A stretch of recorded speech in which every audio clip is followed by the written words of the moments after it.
بالله من الشيطان الرجيم. بسم الله الرحمن الرحيم. شهر رمضان الذي أنزل فيه القرآن صدق الله العظيم. اس وقت بطور خاص رمضان المبارک کا مہینہ آیا چاہتا ہے، اس تعلق سے چند ضروری اور اہم باتیں گوش گزار کرنا چاہتا ہوں۔ اللہ تعالیٰ صحیح کہنے اور اس پر تمام امت مسلمہ کو عمل کرنے کی توفیق مت فرمائے۔ رمضان المبارک بہت ہی بابرکت مہینہ ہے۔ اس مہینے کو اللہ رب ذوالجلال نے آسمانی کتابیں نازل کرنے کے لیے منتخب کیا۔ اس سے بھی اس مہینے کی برکت اور عظمت کا اندازہ لگایا جا سکتا ہے کہ رمضان المبارک میں ہی اللہ رب العالمین نے قرآن کو اتارا، تورات کو نازل کیا، زبور نازل کیا، اسی طرح انجیل جو آسمانی مشہور کتاب ہے وہ بھی رمضان کے مہینے میں ہی نازل ہوا۔ ابراہیم علیہ السلام کو جو صحیفے عطا کیے گئے وہ بھی رمضان میں دیے۔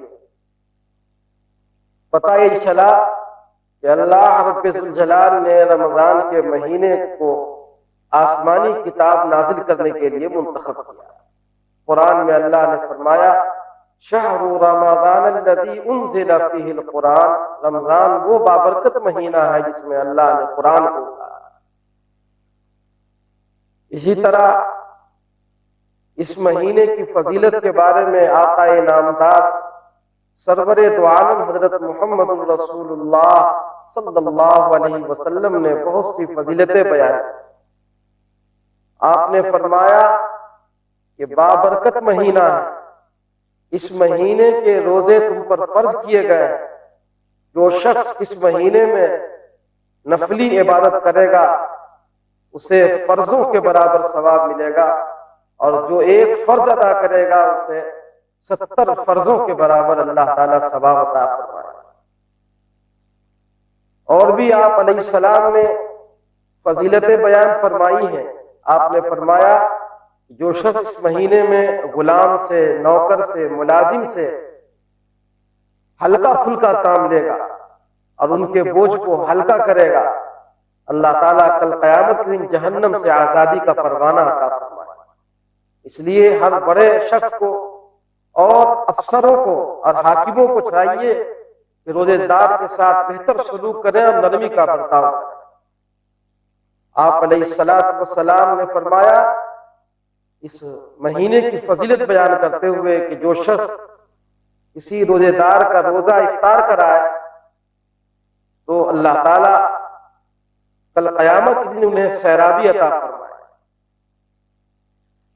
صحابہ نے پوچھا یا رسول اللہ ہر شخص کو افطار کرانے کی طاقت نہیں رکھتا، تو آپ نے فرمایا کوئی اخلاص کے ساتھ ایک گھونٹ پانی پلا دے، لسی پلا دے، تب بھی یہ ثواب اللہ مرحمت فرماتے ہیں، روزے دار کے ثواب میں کمی کیے بغیر۔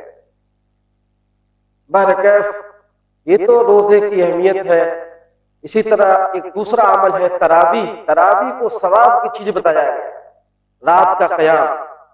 پوری امت مسلمہ اس پر متفق ہے کہ ہر مسلمان مرد عورت پر جو بالغ ہیں ان پر 20 رکعت تراویح کی نماز سنت مؤکدہ ہے۔ تو عشاء کی نماز کے بعد یہ عمل کیا جاتا ہے، لہذا تراویح کی نماز کو ثواب کی چیز، ثواب کا کام سمجھ کر کے اہتمام کے ساتھ ہر مسلمان کو بجا لانا چاہیے۔ اس مہینے میں کثرت کے ساتھ 4 کام کرنے کا حکم دیا گیا ہے، کثرت کے ساتھ۔ نمبر 1 کلمہ طیبہ کی کثرت رکھ، لا الہ الا اللہ، لا الہ الا اللہ، لا الہ الا اللہ۔ نمبر 2 استغفار کی کثرت، نستغفر اللہ، نستغفر اللہ، چلتے پھرتے اٹھتے بیٹھتے استغفار کا اہتمام رکھا جائے۔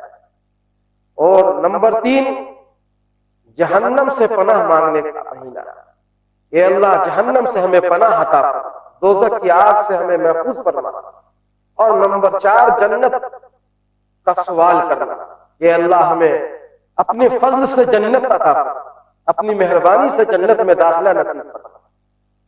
ان 4 باتوں کو علماء نے ایک دعا میں جمع کر دیا ہے، اس دعا کا اہتمام اگر کر دیا جائے تو یہ 4 باتیں حاصل ہو سکتی ہیں۔ وہ دعا یہ ہے، لا الہ الا اللہ نستغفرک ونسألک الجنہ ونعوذ بک من النار، لا الہ الا اللہ نستغفرک ونسألک الجنہ ونعوذ بک من النار، لا الہ الا اللہ نستغفرک ونسألک الجنہ ونعوذ بک من النار۔ چلتے پھرتے اٹھتے بیٹھتے رمضان کے ہر لمحے میں اس دعا کا اہتمام کرنا چاہیے۔ اسی طرح 1 رمضان سے لے کر 10 رمضان تک کثرت کے ساتھ یہ دعا پڑھنے کا حکم دیا ہے۔ اللہم ارحمنی یا ارحم الراحمین، اللہم ارحمنی یا ارحم الراحمین، اللہم ارحمنی یا ارحم الراحمین۔ اسی طرح نفلی عبادات کثرت کے ساتھ کرنے کا حکم دیا گیا، جتنا موقع ملے نفلی عبادت کا اہتمام کریں۔ نفلی عبادات میں صبح فجر کی نماز کے بعد اشراق کی نماز ہے، اشراق کی نماز کا اہتمام کریں۔ جب مسجد میں داخل ہو تحیۃ الوضو، تحیۃ المسجد کا اہتمام کریں۔ مغرب کی نماز کے بعد 2 رکعت کر کے 6 رکعت اوابین کا اہتمام کریں۔ اسی طرح موقع ہو سحر کے لیے اٹھتے ہیں تھوڑا پہلے اٹھ جائیں، تہجد کی نماز کا اہتمام کریں،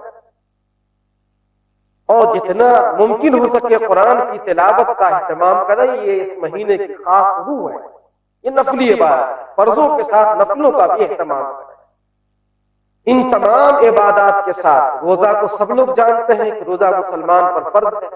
تراویح کو ہر آدمی جانتا ہے کہ تراویح سنت مؤکدہ ہے۔ نفلی عبادات کا کثرت سے اہتمام رکھنا ہے، یہ بھی سب لوگ جانتے ہیں۔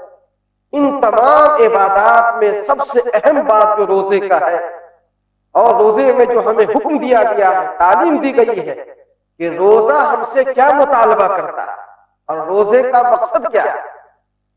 چنانچہ علماء ربانیین نے وضاحت کی ہے کہ روزہ میں سب سے اہم بات جو ہے وہ یہ ہے کہ ہم گناہ سے بچ کر کے رمضان کا مہینہ گزاریں۔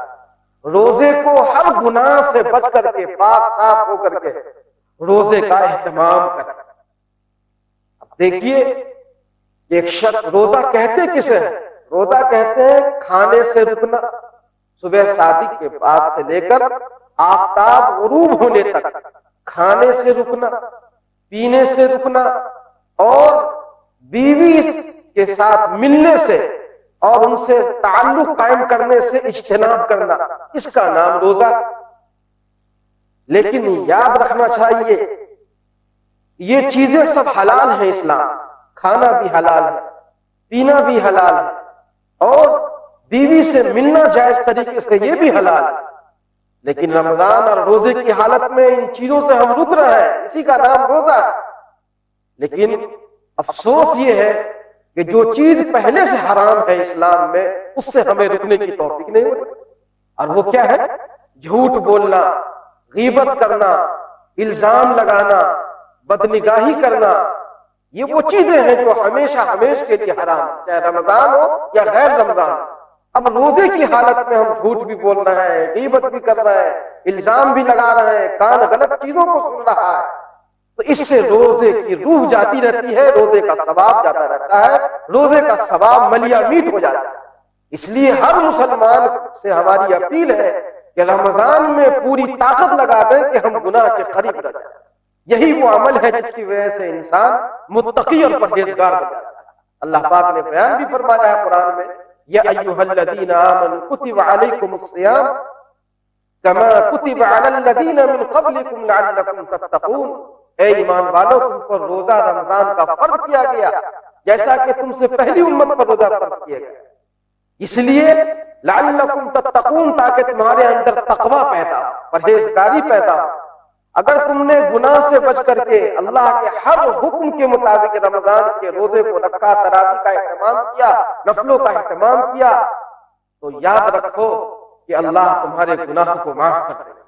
اسی لیے رسول پاک علیہ السلام نے فرمایا کہ باقاعدہ روزہ ہمیں ایک نصاب دیتا ہے، کورس دیتا ہے، اس کورس اور نصاب پر ہم نے عمل کر لیا تو بہت بڑی بشارت اور خوشخبری دی جا رہی ہے۔ اللہ کے رسول فرماتے ہیں من صام رمضان ایمانا واحتسابا غفر له ما تقدم من ذنبه، جس نے روزہ رمضان کا ایمان یقین کے ساتھ اس امید پر کہ مجھے اللہ کے سامنے پیش ہونا ہے، اس پر جو ہے روزہ رکھا گناہوں سے بچ کر کے، تو یاد رکھو کہ اللہ کے حبیب فرماتے ہیں غفر له ما تقدم من ذنبه، تمہارے پچھلے سارے گناہ معاف کر دیے گئے۔ اور جس نے مکمل اہتمام نہیں کیا، روزہ بھی رکھا، گناہ بھی کیا، غیبتیں بھی کی، جھوٹ بھی بولا، الزام بھی لگا دیا، پاپ اور گناہ کے کام کیے، تو یاد رکھیے رسول اللہ صلی اللہ علیہ وسلم کی تعلیم ہے، آپ نے فرمایا من لم يدع قول الزور والعمل به فليس لله حاجة في ان يدع طعامه وشرابه، جس نے روزے کے ساتھ جھوٹ بولا، غیبت کی، برائیاں کی یا دوسرے گناہ کیے، تو یاد رکھو ایسے شخص کو بھوک پیاس رہنے کی کوئی ضرورت نہیں۔ اللہ کہتا ہے ایسے شخص کو بھوک پیاس رہنے کی کوئی ضرورت نہیں۔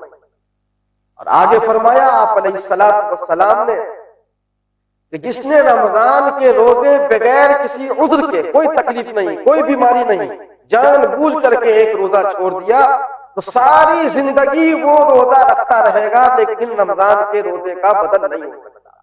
اس لیے ہر مسلمان کو اللہ نے جسے صحت دی ہے، ہمت دیا ہے، طاقت دیا، ان کو چاہیے کہ رمضان کا روزہ بغیر عذر کے ہرگز قضا نہ کرے۔ اللہ تبارک و تعالی سب کو عمل کی توفیق عطا فرمائے۔ وآخر دعوانا الحمد للہ رب العالمین۔